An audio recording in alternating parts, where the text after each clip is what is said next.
Hey YouTube, Hyckory Styck back with you. So about a week, maybe 10 days ago, I posted a short about wacky rigs, and it got a lot of attention. Well, a lot of attention from my channel, especially. It's up right now. It's up to about 4,800 views, which is a lot of views for my channel.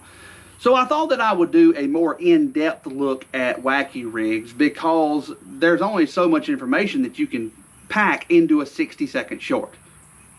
So we're going to take a deeper dive into wacky rigs today.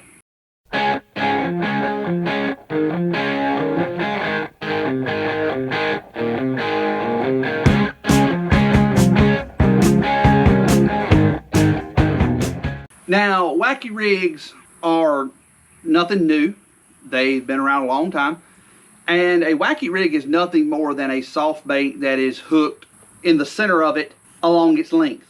It can be a worm, and a lot of people just call them wacky worm. But it's just a bait that is hooked in the center along its length.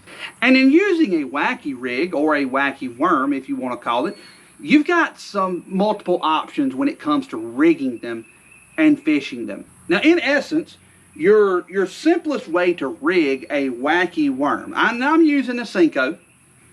You can use long straight tail worms. You can use, you could even use a brush hog if you wanted to. Whatever suits your fancy and whatever you think is going to catch fish in your body of water. I'm using a Senko because Senkos catch tons of fish. So what you're going to do is when you rig a wacky worm or wacky rig, you're going to fold your bait in half and see where the center of it is, which on this case is right there. And the simplest way to rig a wacky rig is to just take your hook and poke your hook through the center of your rig, just like that.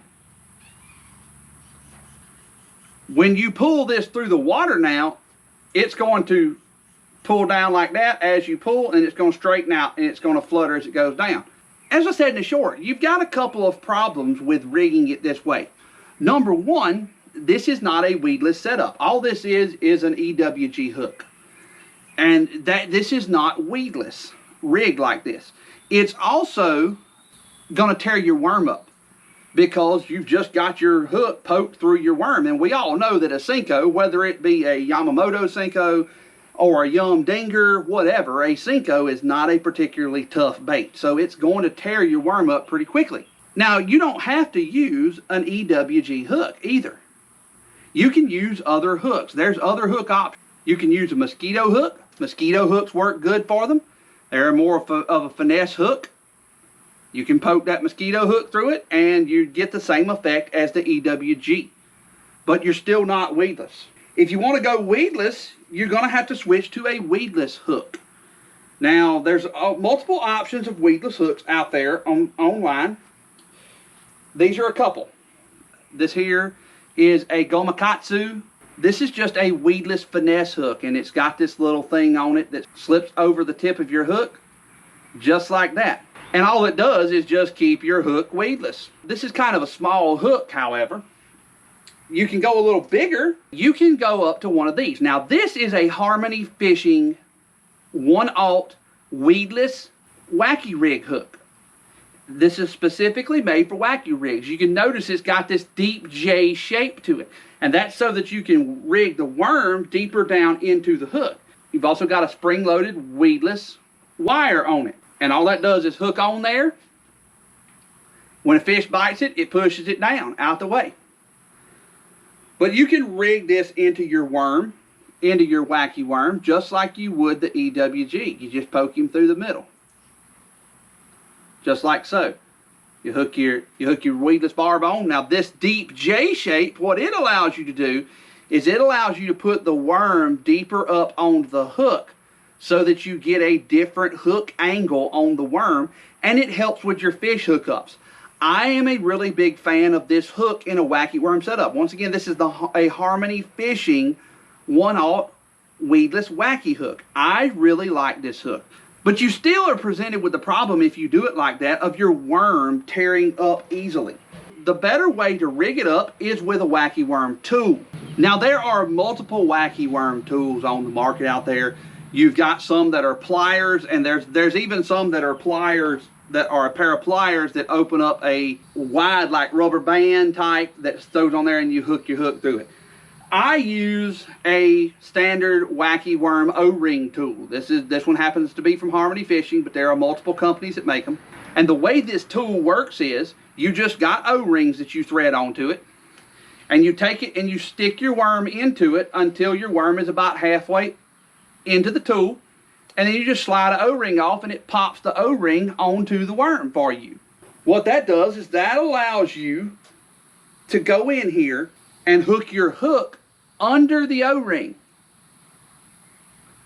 And when you hook your hook under the O-ring like that, now the O-ring is what's taking the load from the hook, not your worm, not the material from your worm.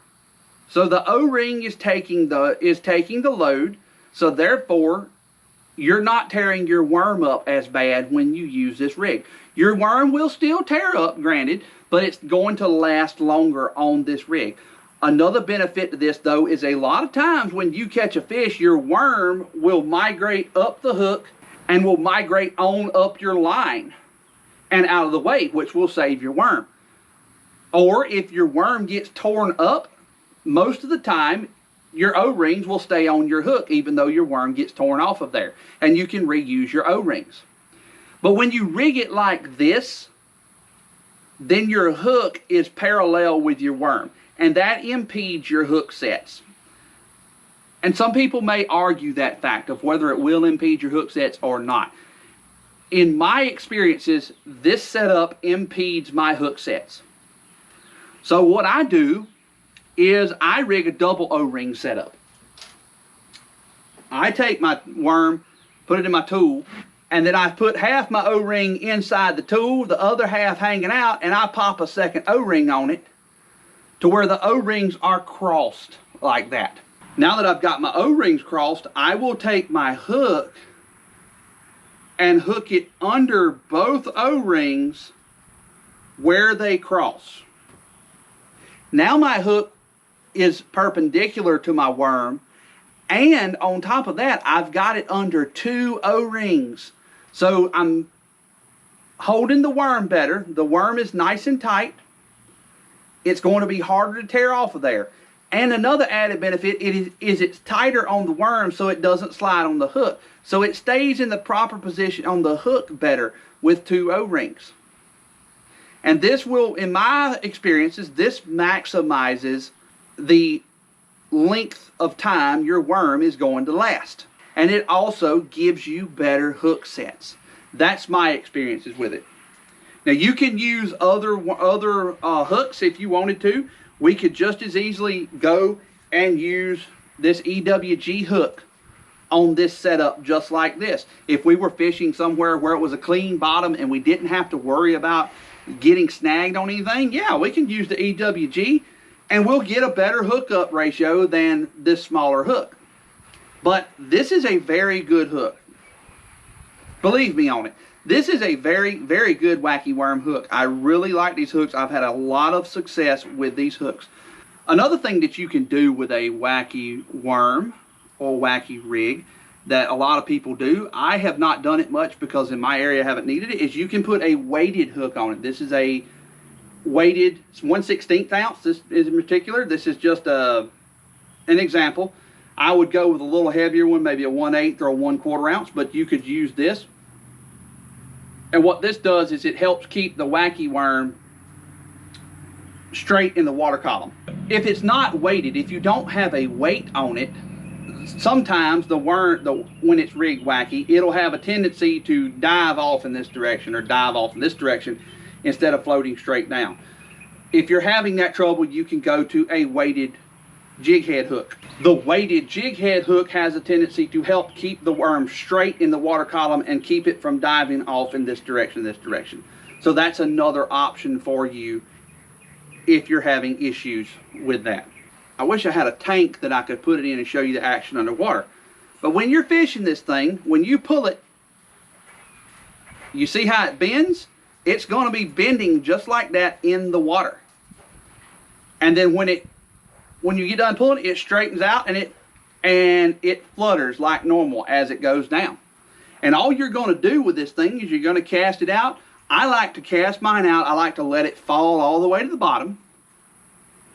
No matter how deep the water may be, I like to let it fall all the way to the bottom, and then I like to pull it up. And typically I do 2 quick jerks, like that. Or I do 3, and then let it fall again. Typically the fish will hit it on the fall. That's my experiences, is they hit it on the fall. But they may hit it on the rise. I have had them hit it on the rise, but most of the time they hit it on the fall. Now, what kind of rods do I fish these wacky worms on? Well, you can fish a wacky worm on any rod that you would fish a weightless worm on. Doesn't matter, because those 2 little O-rings are not really adding any weight to that worm. So you can fish it on any rod that you would fish a weightless worm. I have 2 rods that I specifically fish wacky worms on. And that's because I typically fish all my soft baits on these 2 particular rods. And which one I use is dependent upon the situation that I'm in as far as woody structure goes, or cover such as lilies, or open water. If I'm fishing around woody structure or lilies, something that I'm going to have to pull a fish out of, then I fish with this. This is my Loomis E6X 7'1" medium heavy extra fast jig and worm rod. This is an American made Loomis. I like this rod. It's really nice. The one thing that I wish this rod had was micro guides. It does not have micro guides. It has normal size guides. But this is a really nice rod. It's a really sensitive blank. And I use it because it is the medium heavy power and it's extra fast. So it's rated for a 3/16 to a 5/8 ounce bait. And I like it when I'm fishing around cover, woody structure or lilies or something like that, something I'm going to have to pull the fish out of. I fish 20-pound spider wire braid on it to a 12-pound fluorocarbon leader. And I typically have 10 to 15 yards of leader on my reel. I like the 12-pound leader. I do not like less than that. 12 is the lowest I'll go. So a lot of people like to fish 8-pound on worms.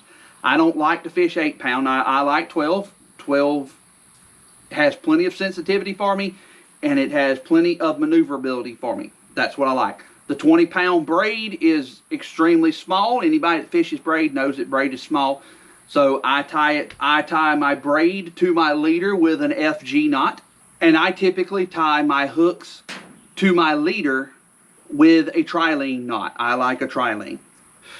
Now, if I'm fishing open water though, and I'm not fishing around cover, or I'm not fishing around woody structure, I'm going to be throwing any weightless worm, but a wacky rig in particular, on this. This is my ALX Zolo Speedfury. This rod is a 7'5", and ALX calls this blank a medium light plus blank and a fast action. It's rated for 1/4 to 5/8 ounce, so it's actually rated a little bit heavier than this Loomis rod. But what I can tell you about it is it's actually a little lighter rod than that Loomis. I think mostly because of the length. On the Loomis, I have a 7-to-1 gear ratio reel. On this rod, I have an 8-to-1. I do prefer the 8-to-1 gear ratio for fishing worms, and I will. This is an old reel on my Loomis, and when budget allows, I'll eventually be swapping that out for an 8-to-1. But I really, really like this ALX Speedfury rod. It's got micro guides. It's an extremely sensitive blank. You can feel everything. I've got the same 20-pound spider wire braid and 12-pound fluoro leader on it. So I've got the same line set up. This rod, just being a medium light, this rod just does not have as much backbone as this medium heavy over here. And you can tell it when you're fishing it, but I can tell you this rod has no trouble handling fish. But it's just not as good of a choice for when you're fishing in cover as this medium heavy is.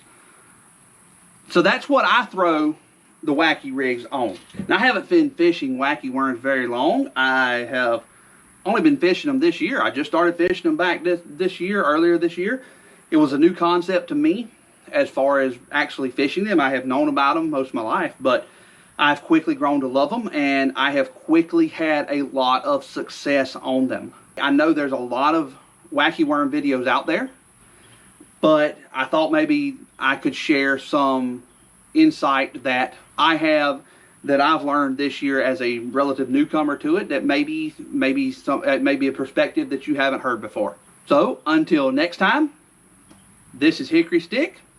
Y'all go give it a try, get out on the water, and y'all have a good one.